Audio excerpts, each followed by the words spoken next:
Bismillahirrahmanirrahim. Assalamualaikum warahmatullahi wabarakatuh. Alhamdulillah, usolli wa usallimu ala man la nabiyya ba'dah. Allahumma fasalli wa sallim ala sayyidina Muhammad ibn Abdillah wa ala alihi wa sahbihi wa manittaba'al huda wa mawalah amma ba'd.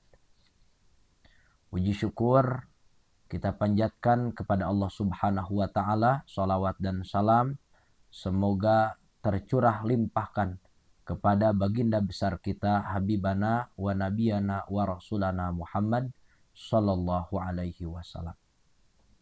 Kaum muslimin wal muslimat rahimakumullah, kita berjumpa kembali pada malam kedua bulan Ramadan 1446 Hijriah. Mudah-mudahan titian ibadah kita pada bulan Ramadan kali ini padat dan berkualitas dan berkuantitas. Berbicara berkualitas, tentunya di awal pada pertemuan pertama kita membekali ibadah Ramadan kita dengan ilmu agar apa yang kita kerjakan tidak sia-sia dan terarah. Yang kedua, berkuantitas, tentunya bulan Ramadan merupakan bulan yang amat sangat luar biasa. Allah Subhanahu wa Ta'ala tebarkan berkah. Bahkan sempat saya pun mengatakan apa yang Rasulullah Shallallahu alaihi wasallam sampaikan. Pintu rahmat dibuka, pintu surga Allah buka, kemudian pintu neraka pun Allah tutup. Bahkan para setan pun terbelenggu. Akibatnya rasa ataupun momentum Ramadan merupakan momentum puncak ibadah seorang mukmin. Oleh karena itu tentunya kita harus memanfaatkan hal tersebut dengan sebaik-baiknya, dengan melaksanakan seluruh rangkaian ibadah yang dapat kita lakukan. Kaum muslimin wal muslimat rahimakumullah, pada kesempatan sore hari ini tentunya kita buka dengan apa yang disampaikan oleh baginda Rasulullah Sallallahu Alaihi Wasallam. Kata Rasulullah Sallallahu Alaihi Wasallam bahwa salah satun alaihinna asasul Islam.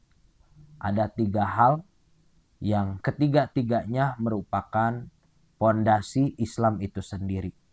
Mang taraka wahidatan minhunna fahuwa biha kafirun. Barang siapa orang yang meninggalkan salah satunya atau meninggalkan kesemuanya tersebut dari 3 hal, maka orang tersebut dicap sebagai orang kafir. Na'udzubillahi min dzalik. Apa 3 perkara yang disampaikan oleh Rasul? Yang pertama, bahwa kata Rasulullah Shallallahu alaihi wasallam, syahadatun alla ilaha illallah Muhammadur Rasulullah, yaitu bersaksi tiada Tuhan selain Allah dan bersaksi bahwa Nabi Muhammad adalah utusan Allah. Yang kedua, kata baginda Rasul, wassalatul maktubah, salat yang diwajibkan. Yang ketiga yaitu wasaumu Ramadan, melaksanakan ibadah puasa di bulan Ramadan. Tentunya pernah saya pun ditanya terkait masalah bahwa ada keterangan yang Rasulullah Shallallahu alaihi wasallam sampaikan bahwa pada momentum bulan Ramadan bahwa setan itu terbelenggu. Ada yang bertanya, mengapa orang masih melaksanakan maksiat? Mengapa orang masih tidak melaksanakan puasa? Bukankah setannya terbelenggu? Apa jangan-jangan, kata si penanya, yang tidak melaksanakan puasa itu setannya?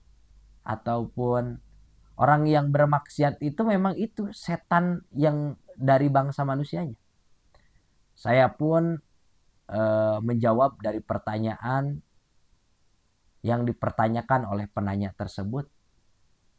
Tentunya kita tidak bisa menjustifikasi orang tersebut adalah setan. Juga kita pun tidak bisa mendikte seseorang tersebut dengan hal demikian.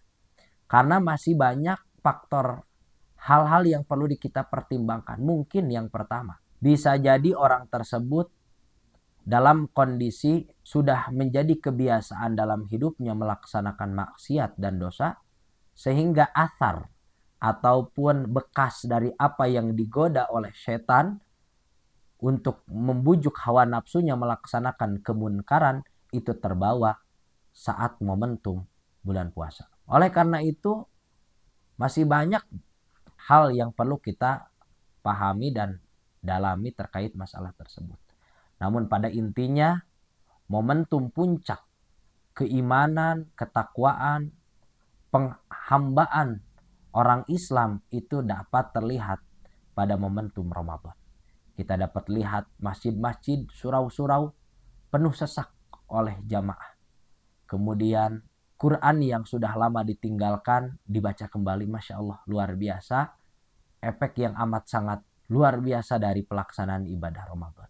Karena merupakan, para alim ulama pun mengatakan, 11 bulan setelah Ramadan akan diperhitungkan dan akan menjadi pembuktiannya itu saat kita pelatihan benar dan tidaknya pada syahrul tarbiyah, yaitu bulan Ramadan. Dalam kesempatan ini pula kita akan melanjutkan materi ataupun masalah yang sempat kita buka di awal terkait masalah apa hal yang perlu diperhatikan dalam pelaksanaan ibadah Ramadan. Setelah kemarin bahwa kita menjelaskan terkait masalah niat, yang selanjutnya yang perlu kita perhatikan ketika kita berpuasa di bulan Ramadan yaitu watarku muftirin, meninggalkan sesuatu hal yang dapat membatalkan puasa. Tentunya puasa secara lughat yaitu al-imsak, kita menahan diri. Imsak yang dimaksud dalam konteks istilah yaitu kita menahan diri dari awal imsak, dari awal terbenamnya matahari pada fajar sidik sampai terbenamnya matahari saat kumandang maghrib, kita menahan dari lapar dan haus. Walaupun pada kenyataannya dalam tingkatan ibadah puasa yang lain bukan hanya itu saja yang perlu kita tahan. Namun insya Allah dalam kesempatan lain kita bahas. Namun dalam konteks ini mungkin saya akan sedikit mengupas beberapa hal yang perlu dijauhi yang dapat hal tersebut membatalkan ibadah puasa. Tentunya kalau makan dan minum itu hal yang sudah lumrah dan mungkin kita juga paham bahwa itu akan membatalkan puasa. Kecuali yang lupa. Orang yang lupa itu tidak membatalkan puasa. Namun jangan disengaja. Tentunya kalau disengaja akan batal. Yang lupa itu tidak membatalkan puasa. Tentunya yang dapat membatalkan puasa yang kiranya itu kadang-kadang tidak terbahas. Yang pertama yaitu air liur yang tercampur oleh benda lain selain air liur itu sendiri. Misalkan bagian makanan yang tertinggal saat kita sahur. Walaupun itu sedikit, harusnya dikeluarkan karena ketika dimasukkan ke dalam perut lewat tenggorokan, maka hal tersebut dapat membatalkan puasa karena air liurnya tidak murni ataupun tidak bersih air liur. Begitu pula ketika air liur tercampur dengan dahak atau istilah fikih itu nukhomah. Begitu pula akan membatalkan puasa kita.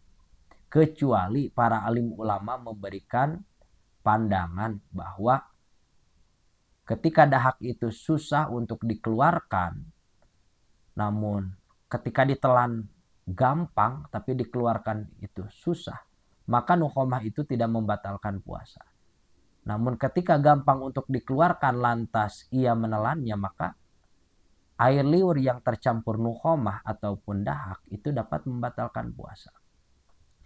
Yang selanjutnya yaitu air liur yang keluar dari batasan had ataupun batasan bibir kita dengan kondisi munfasilan ataupun tidak bersambung dengan lidah kita, sudah terpisah dengan anggota badan kita.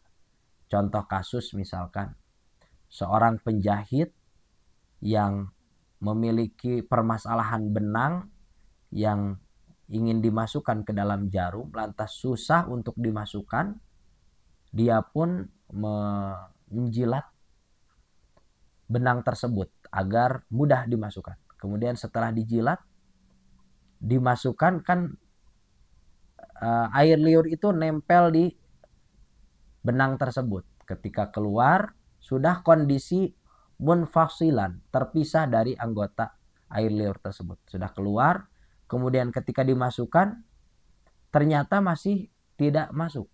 Maka ia menjilat yang kedua kalinya. Nah, air liur yang sudah keluar bercampur dengan air liur yang ada di dalam, lantas kemudian orang tersebut menelan percampuran air liur tersebut, maka hal tersebut dapat membatalkan ibadah puasa. Mungkin contohnya bisa kita kiaskan dengan contoh-contoh yang lain dengan pendekatan kasus yang sama.